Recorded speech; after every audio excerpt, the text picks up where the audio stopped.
Havendo quórum regimental, declaro aberta a presente reunião da Comissão de Saúde, cumprimentando o deputado Vicente Caro Preso, vice-presidente dessa comissão, deputado Júnior Cardoso, que participa de forma online dessa nossa reunião, igualmente a deputada Paulinha. Discussão e votação da ata da reunião anterior, que já foi devidamente encaminhada aos senhores deputados. Consulto se há alguma retificação. Não havendo, coloco em votação. Os que forem favoráveis, permaneçam como se encontra, está aprovado. Discussão e votação de parecer. Deputado Vicente Caro Preso, ao PL 578/2024, autoria do deputado Napoleão Bernardes, que dispõe sobre o atendimento prioritário às pessoas com epilepsia no estado de Santa Catarina. Vossa Excelência, com a palavra. Bom dia, senhor presidente. Bom dia a todos os deputados que compõem a comissão.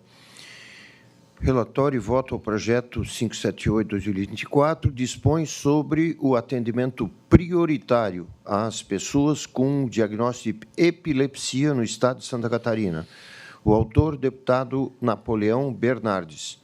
Relatório. Trata os presentes autos da proposição legislativa da iniciativa do deputado Napoleão Bernardes, que dispõe sobre o atendimento prioritário às pessoas com epilepsia em Santa Catarina. A matéria foi inicialmente distribuída à Comissão de Constituição e Justiça, que aprovou o diligenciamento à Secretaria de Estado da Saúde e à Procuradoria-Geral do Estado, com o objetivo de instruir a análise quanto aos aspectos técnicos e jurídicos da proposição.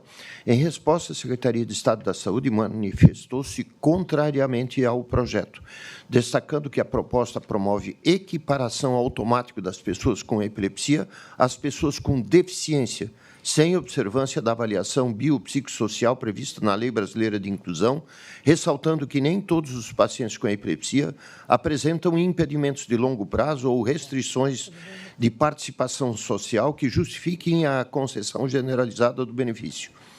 A Procuradoria-Geral do Estado, por sua vez, apontou vícios de iniciativa e interferência na organização administrativa do Poder Executivo, opinando pela inconstitucionalidade da proposição. Mesmo diante das manifestações contrárias, o projeto foi aprovado no âmbito da CCJ em 10 de junho de 2025. Na sequência, foi encaminhado à Comissão de Finanças e Tributação, onde restou aprovado em 2 de dezembro de 2025. Finalmente, aportou nessa Comissão de Saúde, na qual foi designado relator para análise do interesse público a medida almejado, na forma regimentalmente estabelecida. O relatório, de acordo com o proposto dos artigos 144, terceiro, 209, terceiro do Regimento Interno, compete a essa comissão analisar as proposições sob prisma de interesse público, quanto aos campos temáticos ou áreas de atividade aludidos no artigo 79 da mesma norma regimental.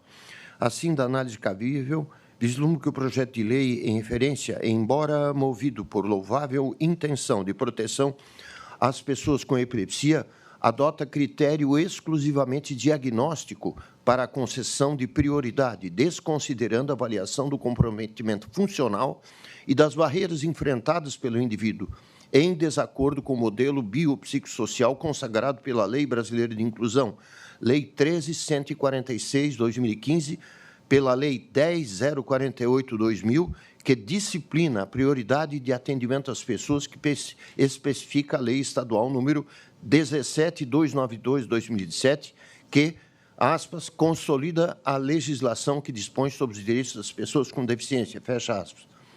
Cumpre registrar que esta Comissão de Saúde, em conjunto com a Comissão dos Direitos da Pessoa com Deficiência, tem promovido ampla discussão acerca de proposições que visam conceder benefícios vinculados a determinadas patologias ou condições clínicas, buscando consolidar diretriz técnica orientada por maior equidade, no sentido de privilegiar menos o CID e mais análise do comprometimento da funcionalidade e das barreiras efetivamente enfrentadas pelo indivíduo.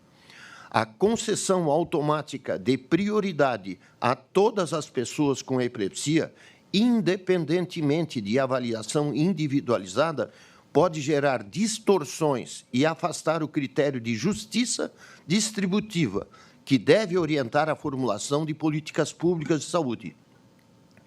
Importa destacar ainda que, caso a pessoa com epilepsia apresente impedimento de longo prazo que lhe cause perda ou limitação de funcionalidade, poderá ser enquadrada como pessoa com deficiência nos termos da Lei Estadual 17.292/2017, especialmente conforme o disposto em seu artigo 5º. De igual modo, a Lei 10.048/2000, ao disciplinar a prioridade de atendimento, estabelece em seu artigo 1º que terão atendimento prioritário, dentre outros, as pessoas com deficiência e as pessoas com mobilidade reduzida, evidenciando que o critério normativo adotado pelo legislador federal está vinculado à condição de limitação funcional efetiva e não ao simples diagnóstico clínico, ou CID. Desta forma, já existe no ordenamento jurídico estadual e federal instrumentos normativos aptos a assegurarem proteção e prioridade às pessoas cujo quadro clínico resulte efetivamente em comprometimento funcional, não se justificando a criação de benefício automático baseado exclusivamente no diagnóstico. Ante o exposto, no âmbito desse órgão fracionário, por considerar presente na medida o interesse da coletividade, voto com fundamento dos artigos 144, inciso 3º, 209, inciso 3º do Regimento Interno da LES, pela rejeição do projeto de lei 578/2024. Está em discussão o parecer. Com a palavra o deputado Maurício Peixer. Senhor presidente, é difícil compreensão, né? Porque uma pessoa com epilepsia, a gente sabe quanto sofre, quanto é terrível para ela, porque não sabe o momento, a hora que dá a ação de que ia acontecer a epilepsia. E ela ter que ir para uma fila, esperar, ou ter prioridade, apesar de dizer que já é atendida, mas não especificamente a epilepsia. Então, presidente, eu tenho alguma dúvida nisso, quero estudar um pouquinho mais, eu vou pedir vista. Vistas em gabinete ao deputado Maurício Peixer. Continua com a palavra o deputado Vicente Caro Preso. Devolução de vistas, PL 28/2025.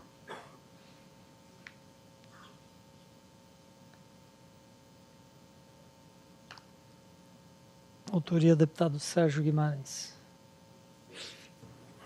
Projeto 0028/2025 institui políticas públicas de apoio aos pacientes portadores de doença de Parkinson em Santa Catarina e dá outras providências. Deputado Sérgio Guimarães. Relatório. Trata os presentes autos do projeto de lei 28/2025, da iniciativa do deputado Sérgio Guimarães, que institui políticas públicas de apoio aos pacientes portadores da doença de Parkinson no estado de Santa Catarina. A matéria foi analisada inicialmente pela Comissão de Constituição e Justiça, sob a relatoria do deputado Napoleão Bernardes, que exarou o parecer pela admissibilidade da proposição, sendo o projeto aprovado por unanimidade naquele colegiado.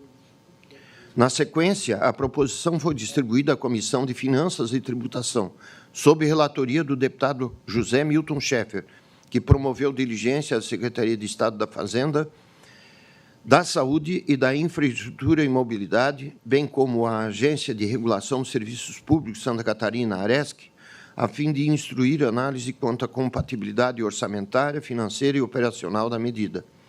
Após a instrução dos autos e à luz das manifestações técnicas decorrentes das diligências, a Comissão de Finanças e Tributação concluiu que parte significativa da matéria já se encontra normatizada no âmbito do SUS, sendo inclusive o Hospital Celso Ramos referência estadual para o tratamento de doenças de Parkinson.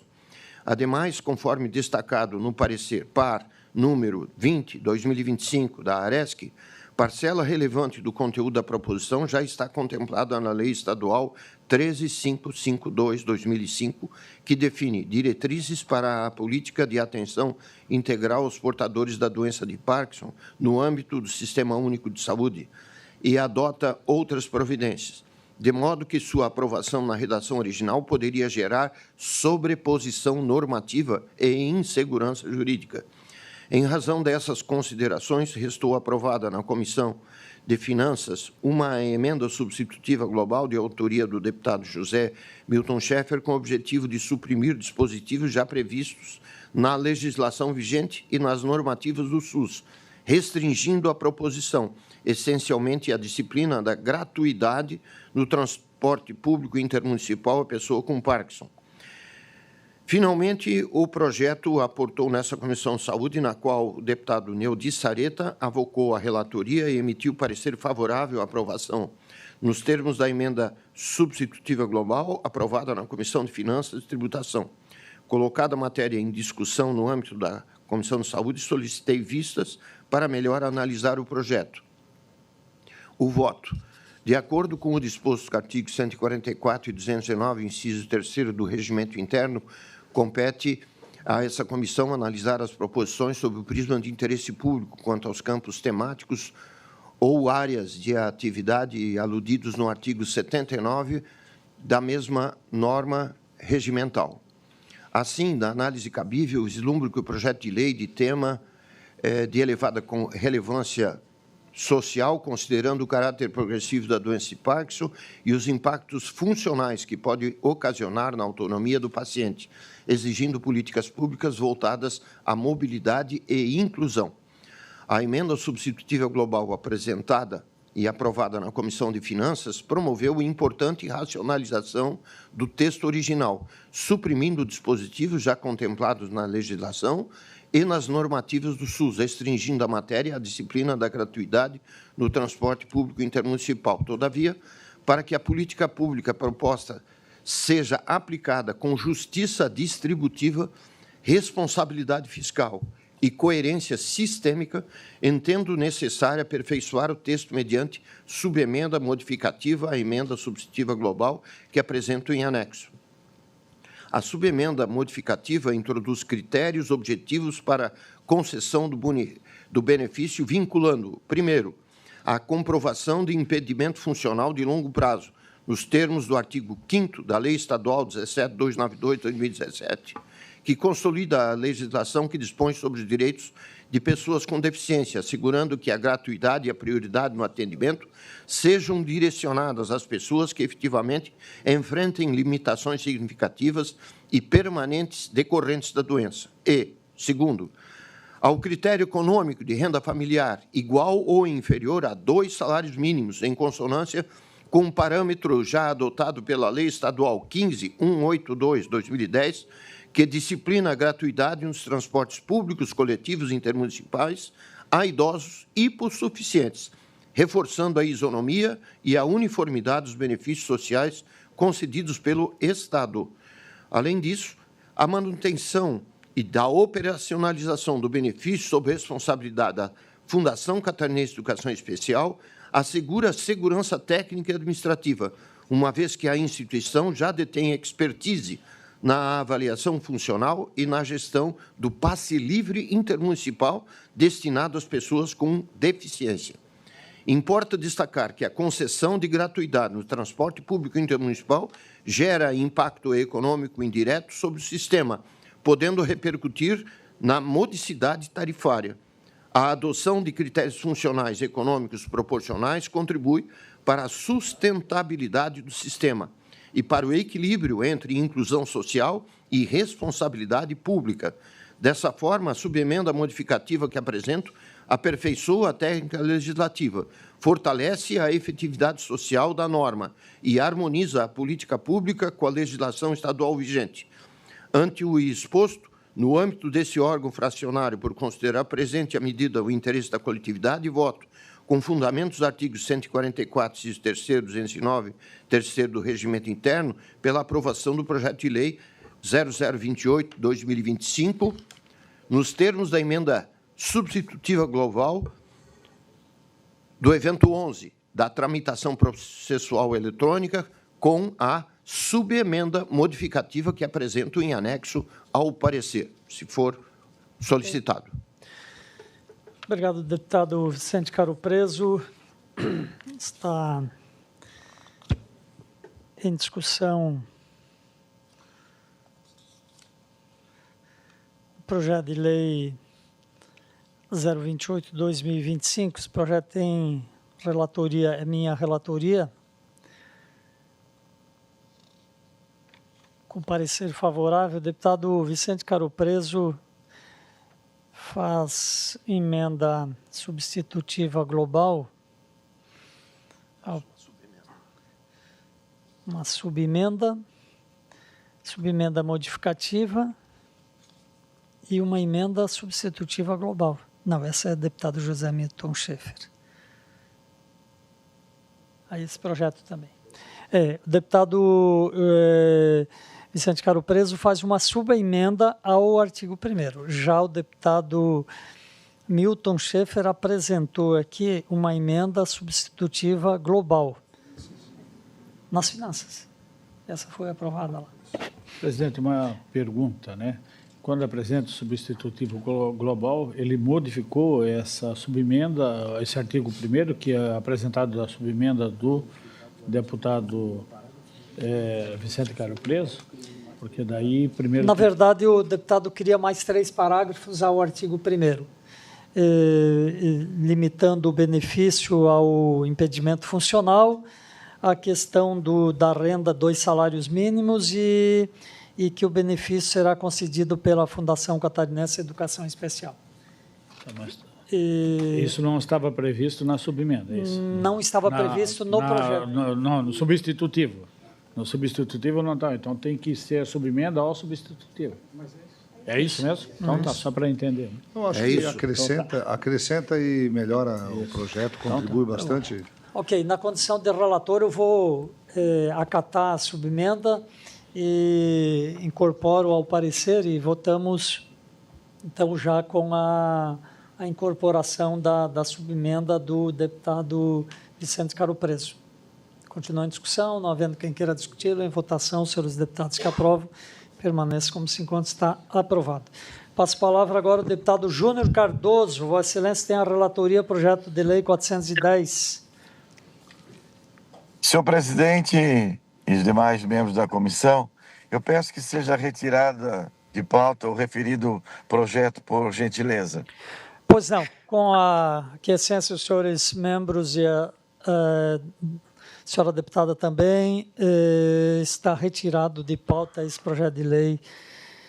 Continuamos com a pauta, deputado José Milton Schaeffer. Aliás, deputada Paulinha, Vossa Excelência tem um extra pauta de autoria do deputado Nilson Berlanda, que institui o Dia Estadual da Mãe Atípica. Consulto a deputada Paulinha se está em condições de apresentar o relatório. Senhor presidente, bom dia, colegas. Estou sim. Pois não, pode prosseguir.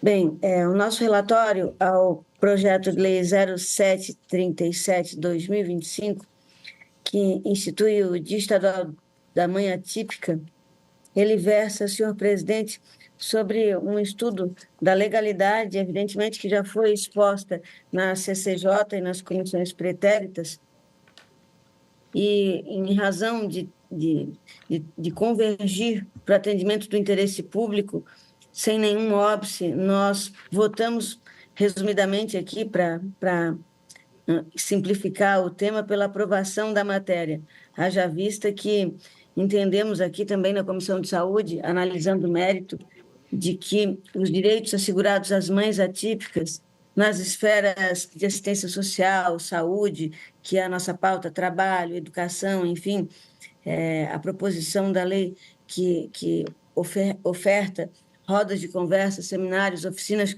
como uma alternativa nessa data de valorização, de visibilidade, de apoio às mães atípicas, que de fato tem uma jornada muito dura, um enfrentamento a fazer no cuidado de seus filhos, vez que muitas vezes, inclusive, elas são abandonadas pelos próprios pais, enfim, e uma série de problemas que enfrentam no decurso dos cuidados com os seus filhos.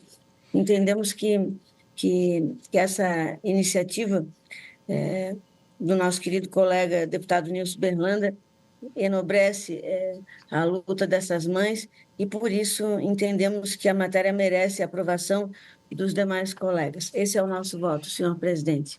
Obrigado, deputada Paulinha. Está em discussão o parecer ao PL 0737, que institui o Dia Estadual da Mãe Atípica, que, conforme o artigo 2º, considera-se mãe atípica a mulher ou cuidadora que, de forma exclusiva ou preponderante, dedica-se à criação e ao cuidado de pessoa com deficiência, doença rara, síndrome, transtorno de neurodesenvolvimento, como TEA, TDAH, dislexia ou outra condição que demande atenção, assistência e adaptação específica. Está em discussão, não havendo quem queira discuti-lo, em votação. Os senhores deputados, senhora deputada, se aprovam, permanece como se encontra. Está aprovado. Deputado José Milton Schaeffer tem um extra-pauta de autoria do deputado Márcio Machado, 902, para denominar o setor de oncologia do Hospital Teresa Ramos como setor de oncologia de doutora Ivanda Pussi. Vossa Excelência está em condições de apresentar o relatório. Bom dia, presidente, colegas deputados. Quero aqui relatar o projeto de lei 912/2025, cujo autor é o eminente deputado Márcio Machado, cujo objetivo do projeto, conforme enunciado no artigo 1º, é denominar o setor de oncologia do Hospital Teresa Ramos de Lages como o setor de oncologia doutora Ivanda Pussi, alterando aí o artigo 16, a lei 16.720 de 2015, que consolida aí as leis que dispõem sobre denominações de bens públicos no âmbito do estado de Santa Catarina. A propositura do eminente deputado é em face de solicitação da comunidade de Lages, bem como também do próprio município, pelo fato da doutora Ivanda ter sido a primeira mulher oncologista do município e pioneira na luta contra o câncer na Serra Catarinense. Teve uma atuação decisiva na implantação da unidade oncológica do referido hospital, exercendo sua especialidade com excelência e dedicação, amplamente respeitada por seu profissionalismo. Ela deixou um grande legado marcante à medicina e à comunidade lagiana, justificando com isso o reconhecimento público por sua relevante contribuição no serviço público e ao bem coletivo. Toda a documentação exigida cumpre o que está previsto na legislação e, ao analisarmos, no âmbito desta comissão, observamos que o projeto de lei sobre exame ele é oportuno e conveniente, tendo em vista que seu objetivo além de denominar o Hospital Teresa Ramos, o setor oncológico localizado no município, com o nome de uma médica, cujo objetivo é inspirar outros profissionais da medicina para o bom trabalho da medicina, principalmente num setor tão importante da população que é a oncologia.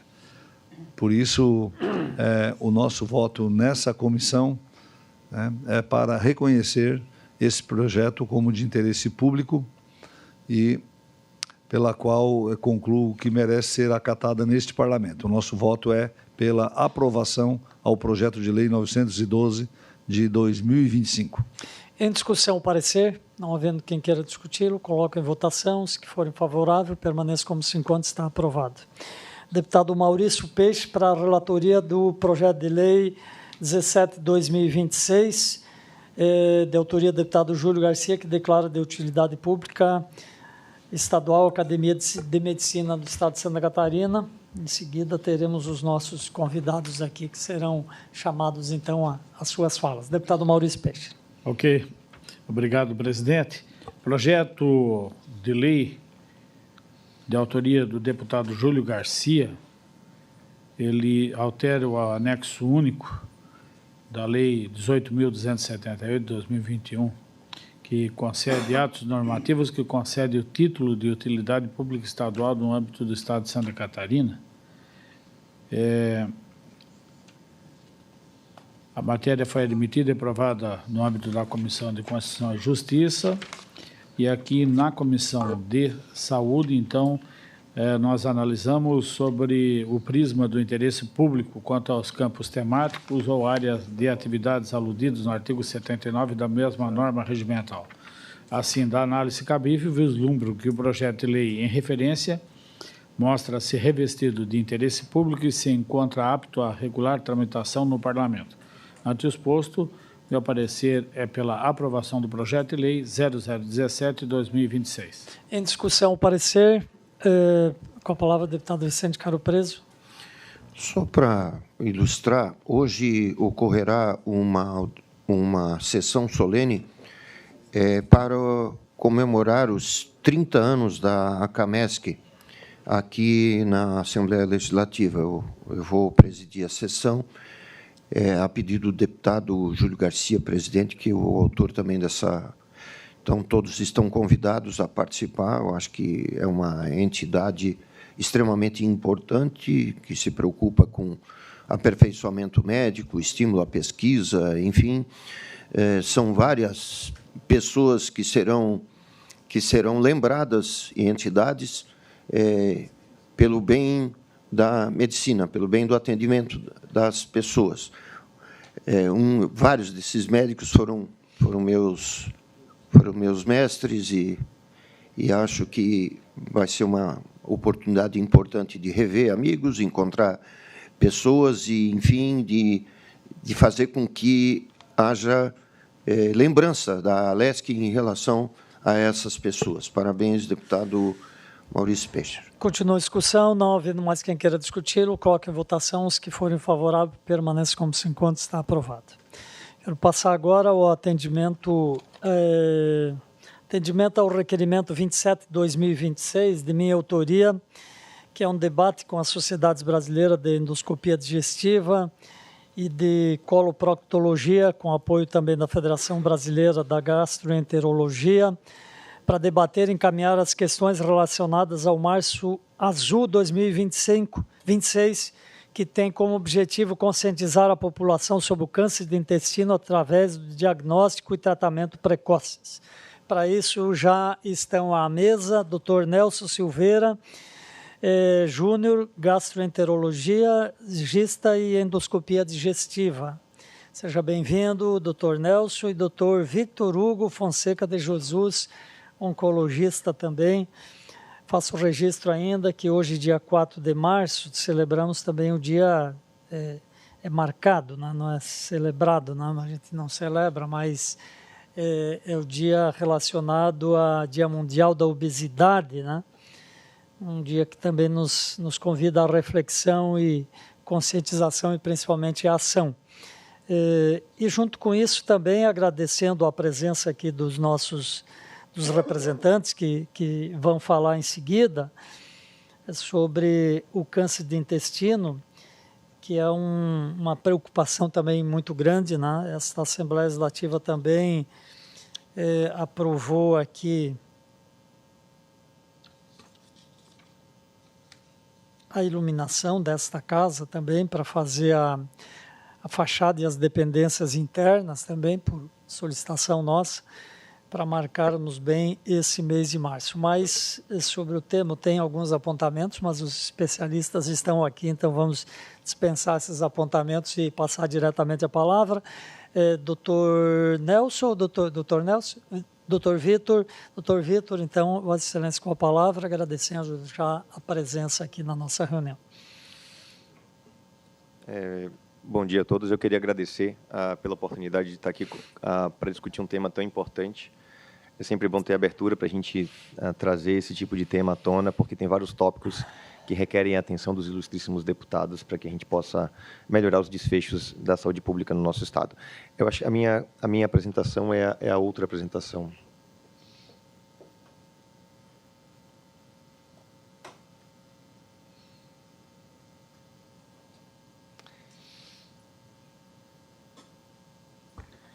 Perfeito. Então, meu nome é Vitor Hugo, eu sou o coordenador atual da Oncologia Clínica do CEPOM, né? Eu tenho muito orgulho de estar aqui e dizer que eu participo dessa instituição, que é uma instituição que tem notória reputação na sociedade catarinense. E eu acho que a gente tem próximo slide, temos alguns desafios que eu queria compartilhar com vocês a respeito exatamente do câncer de intestino, né? Eu consigo...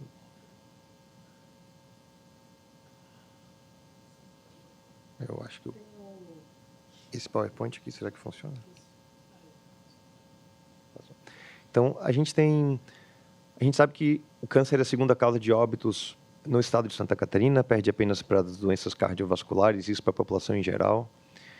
Mas a gente vê um salto bastante importante na mortalidade por câncer coloretal, é aquela curva em vermelho. Então, no início da década de 2000, basicamente ela era a quinta causa mais comum de óbito e hoje é a segunda causa mais comum de óbito, é uma segunda causa mais comum de câncer no nosso estado.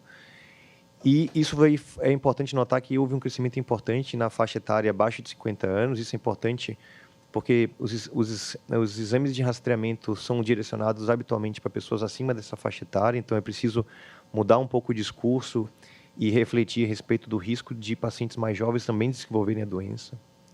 Quando a gente olha o óbitos por câncer no nosso estado, também câncer coloretal saiu basicamente da quarta ou quinta posição e se tornou a segunda causa mais importante de óbitos no estado de Santa Catarina por câncer. Então, existe uma importância epidemiológica enorme, esse dado também se reflete na população brasileira, então a gente tem dados epidemiológicos bastante robustos, reforçando a importância do cuidado dessa doença, né? Novamente, os óbitos na faixa dos 50 anos também tiveram um crescimento desproporcional nesse período.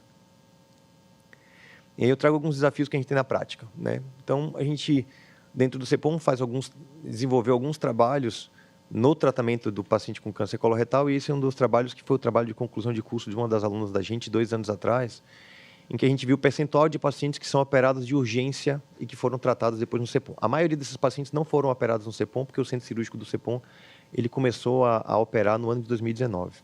Mas isso mostra que um percentual razoável dos nossos pacientes ainda são operados com cirurgias que a gente chama de cirurgia de urgência, ou seja, o diagnóstico não pode ser feito previamente com uma colonoscopia e o paciente é operado de urgência, né? E isso ainda é considerado acima da média internacional que a gente vê nos países desenvolvidos, em que isso daí gira em torno de 20% a 25%.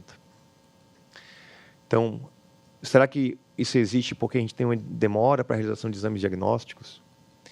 E o agente regulador hoje tem um papel fundamental nisso e ele é bastante transparente na medida que a gente consegue entender a duração da fila para esses exames, né? E hoje em dia a gente tem filas que giram em torno de 4 a 6 meses quando a gente olha os pacientes com código amarelo, que são os códigos um pouco mais graves.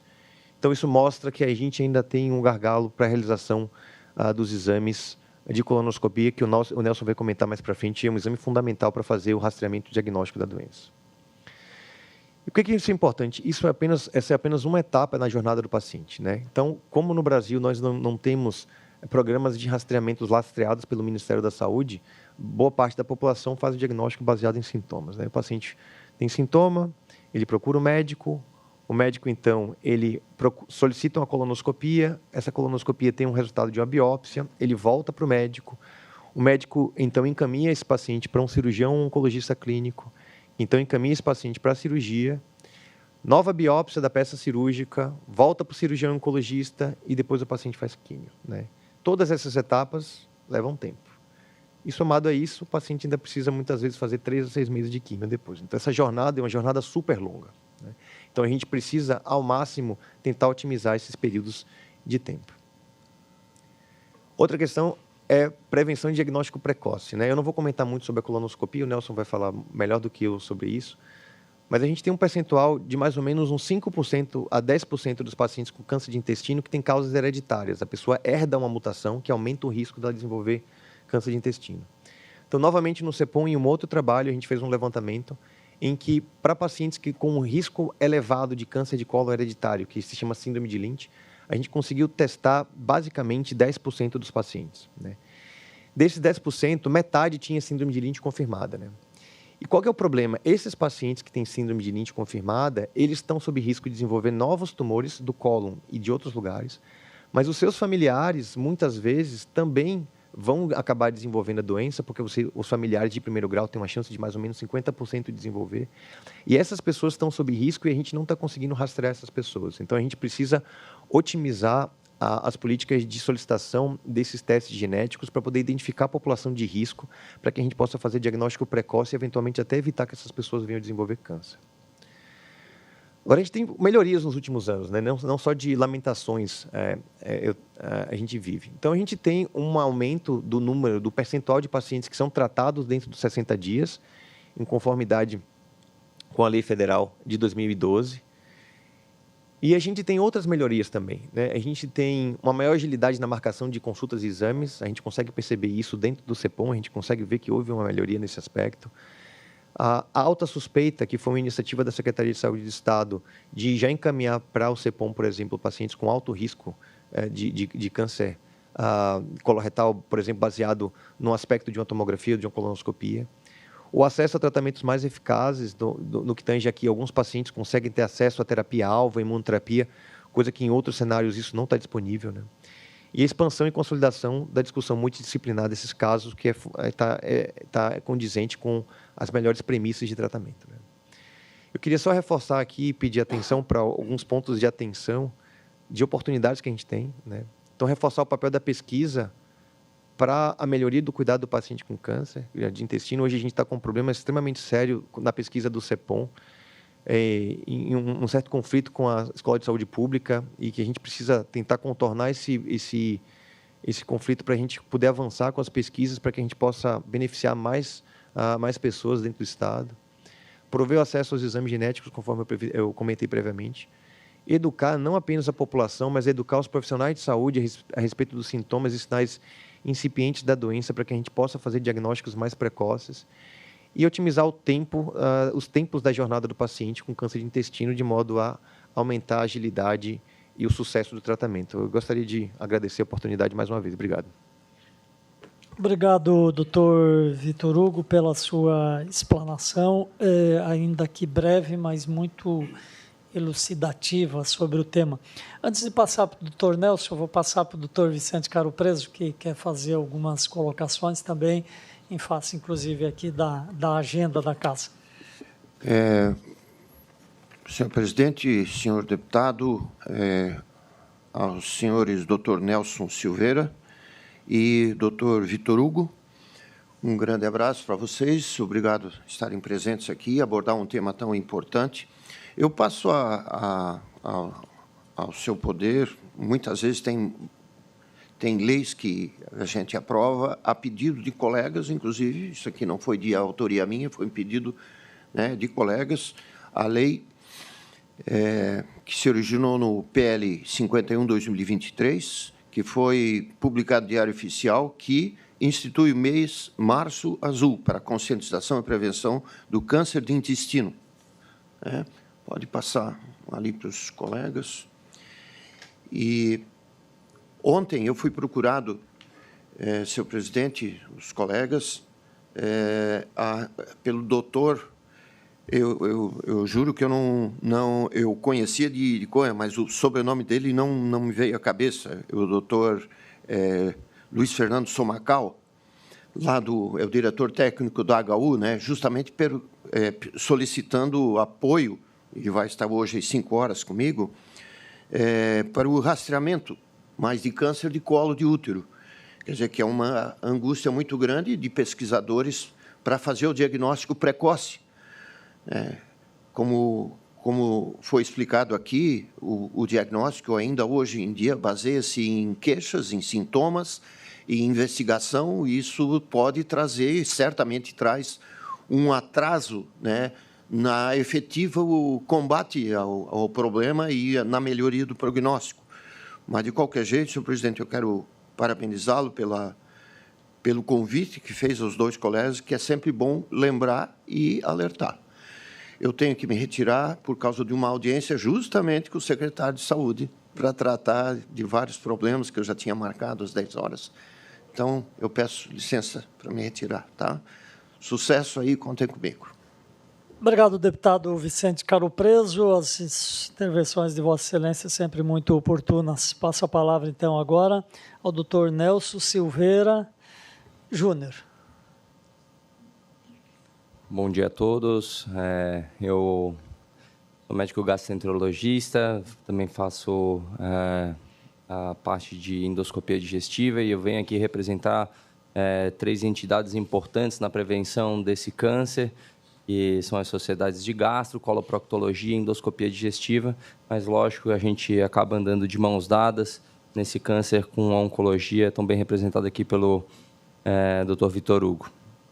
A ideia aqui é a gente colocar o Março Azul em pauta diante de uma assembleia que sempre tenta se aproximar dos interesses da população de Santa Catarina, e esse cuidado realmente não se faz somente a um município ou outro, isso transpassa, né, inclusive demandas do nosso Estado. Então, um tema que acomete tanto homens e mulheres, eu até falo que poderia mesclar o rosa do câncer de mama com o azul da próstata, poderia fazer o Março Azul, que é um câncer que tem sido tão prevalente. Aqui a nossa ideia é deixar mensagens importantes para vocês, que são legisladores, que estão sempre na ponta, em contato com quem interessa, que são os cidadãos do Estado de Santa Catarina, e deixar uma mensagem de realmente assim atenção, e talvez um pouco até alarmante em virtude dos últimos anos, principalmente pós-pandemia. Então, esse câncer ele atinge mais de 45 mil pessoas todos os anos, isso vem aumentando, e ele ainda é muito letal, haja vista a possibilidade de cura, diagnóstico, através de exames que são totalmente factíveis na nossa prática clínica. Então, é a doença mais comum, né, entre homens e mulheres acima dos 45 anos, e, lógico, perdendo para os cânceres de pele, não melanoma. Mas o que mais preocupa realmente é que 85% dos casos, como o Vitor Hugo falou, são diagnosticados em fases avançadas. É aquilo que a gente não gosta de ver. Pacientes mutilados, pacientes que usam bolsa de colostomia, pacientes que têm um impacto na sua qualidade de vida, pacientes que ainda estão em vida economicamente ativa, ou seja, têm que abandonar o trabalho, têm que perder a função econômica, muitas vezes, do lar, por conta de um câncer que é relativamente muito prevenível. Então, esses números são alarmantes, mas a gente pode contribuir, sim, para a redução dessa doença através de conscientização, que é o grande fator fundamental do Março Azul. Então, mas por que a gente fala de câncer de intestino? Porque são mais de 53 mil novos casos no Brasil por ano, e esse número fornecido pelo INCA, ele está com certeza em aumento. Então, a grande mensagem que a gente gostaria de deixar para quem está aqui é que é uma doença silenciosa na fase inicial. E aqui a gente tem uma figura, então, que mostra o intestino grosso e o reto, que são os alvos, né, desse tipo de prevenção. Então, o intestino delgado não é um órgão tão afetado por neoplasias, mas o câncer coloretal, então, tem essas características. E o que nos dói é que existe, lógico, uma alta mortalidade quando diagnosticado tardiamente, e vocês vão entender aqui o porquê. Então, aqui a gente tem ilustrações muito claras por que o câncer ele é, entre aspas, tão prevenível. Porque nas duas primeiras fotos que vocês estão vendo pólipos, verrugas, né? Vamos botar assim num palavreado mais simples, sem nenhum mediquês. Então, essas lesões pequenininhas que vocês estão vendo aqui nas duas primeiras fotos, elas têm em torno de 3 milímetros, 4. Elas são lesões precursoras de câncer. Então, isso daqui, se realmente não for retirado, vai evoluir para aquilo que vocês estão vendo nas fotos à direita, então, que são os cânceres já instalados. Então, veja como um exame que é resolutivo, porque praticamente é o único exame onde você identifica a lesão, diferente da mamografia, que você vê uma imagem e pode ser ou não compatível. Aqui não, aqui você não tem dúvida, você encontra a lesão e você já pode retirar. Então, a colonoscopia é, sim, esse exame importante e tão elucidativo. E, para alguns casos, por exemplo, até mesmo câncer maligno, ele pode ser tratado através desse exame e o paciente pode ir para sua casa no mesmo dia, curado, sem precisar de nenhuma cirurgia, nenhuma quimioterapia e nenhum tratamento não só oneroso para ele, mas também em virtude de saúdes públicas. Então, quando identificado precocemente, a chance de cura pode chegar a 90%. Isso assim, é fantástico, desde que a gente chegasse nesses pacientes, né? Então, o rastreamento ele mudou. Ele antes era feito a partir dos 50 anos, independente das pessoas não sentirem, né, qualquer sintoma. Ou seja, assintomáticos deveriam procurar um médico aos 50 anos. Com essa explosão de casos, aí, principalmente pós-pandemia, a gente acompanha, né, alinhado à Associação Americana de Câncer, que isso deve ser reduzido aos 45. Então, é importante a gente quebrar essa barreira do silêncio, né? Então, a gente não deve esperar sintomas para que o médico seja consultado. As pessoas já deveriam espontaneamente procurar o seu médico, e aí, lógico, não precisa ser o gastroenterologista, a gente vê os cardiologistas, os endocrinologistas, e como o Vitor Hugo falou, quanto mais colegas engajados, a chance de sucesso só aumenta. Os fatores de risco, eles são muito comuns, o deputado citou aqui, então, hoje, né, um dos principais fatores de risco, que é a obesidade, então, que está presente, né, de maneira direta com mais de 10 cânceres hoje, mas no aparelho digestivo, em especial no câncer coloretal, então o hábito de fumar e principalmente a dieta. Uma coisa tão simples, uma coisa que poderia ser investida desde da educação de base, né? Explicar que comer muita carne vermelha, alimentos ultraprocessados, bebida alcoólica, isso tudo realmente impacta com certeza no câncer de intestino. E o fato de não fazer atividade física e, consequentemente, ganhar peso também. O fator de risco 45 anos sendo atualizado, então, é importante trazer a colonoscopia de encontro, né, para esse tipo de situação. E aqui eu deixo outros fatores de riscos importantes e deixo uma questão sensível, né? A maioria das pessoas, quando a gente fala assim, mas você já fez colonoscopia? Não tem ninguém na minha família que teve câncer, acho que eu não preciso fazer. Então, veja que, lógico, quando você pega um parente de primeiro grau, o seu risco é 2 vezes maior. Mas, como o Vitor Hugo falou, é a minoria desses cânceres que são relacionados à genética. Ou seja, são os cânceres esporádicos, aquilo que eu faço durante a minha vida, os meus hábitos é que favorecem o aparecimento do câncer de intestino e a gente deveria também orientar isso para a população. Então, eu acho que a frase mais marcante que eu gostaria de deixar a respeito do Março Azul aqui é que a gente não deve esperar sintoma. O primeiro sintoma do câncer de intestino pode não ter sintoma algum. Vocês acham que aquelas lesões ali de 3, 4 milímetros vão dar sintoma em alguém? Absolutamente não. Quando o sintoma aparece, geralmente é porque o intestino está sendo obstruído, porque já tem um sangramento volumoso, porque o paciente já está com uma doença avançada, e aí a gente pode ofertar muito pouco e realmente invadindo bastante e retirando a qualidade de vida desses doentes. Como é que eu posso fazer o diagnóstico, então? Eu tenho testes não invasivos, como o teste FIT, que é uma pesquisa de sangue oculto nas fezes. Ele realmente é um método eficaz em termos de rastreamento populacional. Lógico, ele não é um teste 100% fidedigno, mas, diante de um teste de sangue oculto positivo, deveria o paciente, então, ser encaminhado para a colonoscopia. O problema é que o teste FIT ele pode vir positivo por outras condições, paciente com hemorroida, um paciente com, às vezes, uma doença diverticular, ou um paciente que, já com a idade, tem alguma alteração vascular no intestino. E, lógico, que o teste ele não vai retirar nenhum pólipo. Portanto, a segunda mensagem importante quando a gente fala de câncer de intestino é falar do principal exame, que é diagnóstico e muitas vezes terapêutico. Ou seja, além de identificar, ele cura em boa parte das vezes, que é a colonoscopia.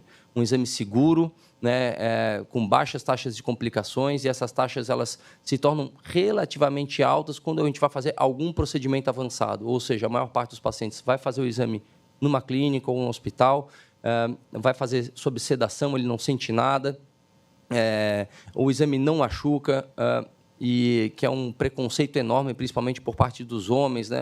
Não vou ser violado, não preciso fazer isso, não tenho sangramento, eu vou no banheiro normalmente.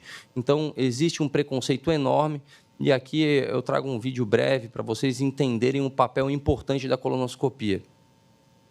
Então, o exame é feito sob sedação, o paciente limpa o intestino em casa, então é introduzido um aparelho como se fosse uma câmera e ele vai mapeando de maneira direta, eu vou enxergando tudo por dentro, e aí se eu encontro um pólipo, uma lesão dessa, eu, através de uma pinça ou de uma alça, eu retiro esse pólipo e já mando para análise. O exame é rápido, dura constantemente menos do que 30 minutos, a gente quer sempre achar lesão pequena, mas mesmo em lesões grandes, a gente tem esse potencial de tirar. E aqui a mensagem, acho que mais talvez revoltante, quando a gente pega um paciente que fez um diagnóstico, ele pergunta, doutor, mas há quanto tempo eu tenho isso? E aí, pasmem vocês, que uma lesão pequena daquela ali, que a gente viu 3, 4 milímetros, ela vai crescer. Se a gente não fizer absolutamente nada por ela, até se tornar desse tamanho, lógico, aí o paciente vai ter sintoma. E como mostra esse trabalho aqui, pasmem vocês, para uma lesão pequena virar um câncer, isso demora 10 anos. Ou seja, isso não apareceu de um dia para o outro. Né? O paciente está negligenciando isso há muito tempo. Então, fica o convite, né, que a Assembleia leve, através dos seus parlamentares, aí, essa mensagem tão importante que o Março Azul traz para a gente. Com relação ao tratamento, então, ele é sempre individualizado. A colonoscopia pode curar os pacientes. A cirurgia, quando a colonoscopia não consegue ser efetiva, as lesões estão avançadas, é o tratamento de escolha. A quimioterapia vem a complementar e, para alguns casos, a radioterapia pode ser, sim, uma ferramenta super importante. Então, a grande mensagem que a gente deixa aqui é não espere sintomas. Né? Se você tem 45 anos ou mais, ou conhece alguém que tem essa idade e não fez o exame, conscientize. Acho que é muito melhor a gente falar em prevenção do que mutilação. Aqui, a última mensagem que a gente deixa, olha o impacto, né, graças às mídias sociais e veículos como vocês que disponibilizam, né, que a população seja orientada. Então, nos números de 2025, a campanha conseguiu atingir 84 milhões de pessoas. Então, que isso consiga, né, ir cada vez mais adiante e entendendo que todas as parcelas da população têm um impacto na prevenção desse câncer. Muito obrigado. Obrigado, Dr. Nelson, pela sua explanação também muito importante. Esta Comissão de Saúde tem trabalhado muito nesses aspectos da divulgação e da prevenção. Talvez sejam as palavras que nós mais temos utilizado aqui. Por isso que, mais uma vez, a presença dos senhores aqui, trazer esses esclarecimentos e isso sendo repercutido também pelas mídias da Assembleia Legislativa. Esta reunião mesmo está sendo transmitida ao vivo nesse momento e será amplamente repercutida depois. E traz, com certeza, esclarecimentos que poderão estar, nesse momento, poderão estar salvando vidas, como foi dito aqui, as pessoas buscarem o atendimento, a pesquisa o mais cedo possível, né, precoce, é a solução, né, é o caminho, né, para evitar depois as consequências maiores posteriores. Deputado José Hamilton Schaeffer. Presidente, apenas cumprimentar e agradecer aqui a presença, né, do Dr. Nelson e também do Dr. Vitor. Os dois são do CEPOM? José? E com um tema tão importante, tão relevante, né, que tem que ser chamada a atenção de todos nós, e a Assembleia ela busca contribuir com o debate e também cobrar, né, do Poder Executivo essa questão de pesquisa, de desenvolvimento de estudos. Nós temos que avançar. O CEPOM é uma grande referência nossa, é um patrimônio catarinense já, e pelo grande trabalho que fazem em todos os setores, e traz muito orgulho para a gente aqui da Comissão de Saúde, o trabalho que é desenvolvido lá, e nessa área não é diferente. E só olhar o comprometimento e as palavras do senhor e também do Dr. Nelson, a gente vê que são pessoas que, além do trabalho da medicina, também têm uma grande preocupação com a sociedade, com o atendimento das pessoas, com o bem-estar das famílias, e isso, para mim, também é muito relevante. Eu quero cumprimentá-los por isso, agradecer a presença, e realmente, né, tem muito ainda estigmas a serem quebrados. Já foram quebrados muitos, né, nessa questão do colo, do exame de colo, quanto também na gastro. Eu acho que tem muito caminho ainda para ser traçado, e é com debates como esse, a presença dos senhores, através da sociedade, né, que existem dentro do grupo da medicina, que a gente vai avançar. Então, só agradecer, dizer que o tema é importante, e naquilo que pudermos contribuir aqui na comissão, estamos à disposição. Muito obrigado, deputado José Hamilton. Obrigado mais uma vez, doutor Nelson e doutor Vitor Hugo, pela presença, pelas suas explanações, e parabéns pelo trabalho que vocês desenvolvem, né? E com certeza tem sido um trabalho importantíssimo para todos os catarinenses. Muito obrigado. Dito isso, considero encerrada a presente reunião da Comissão de Saúde.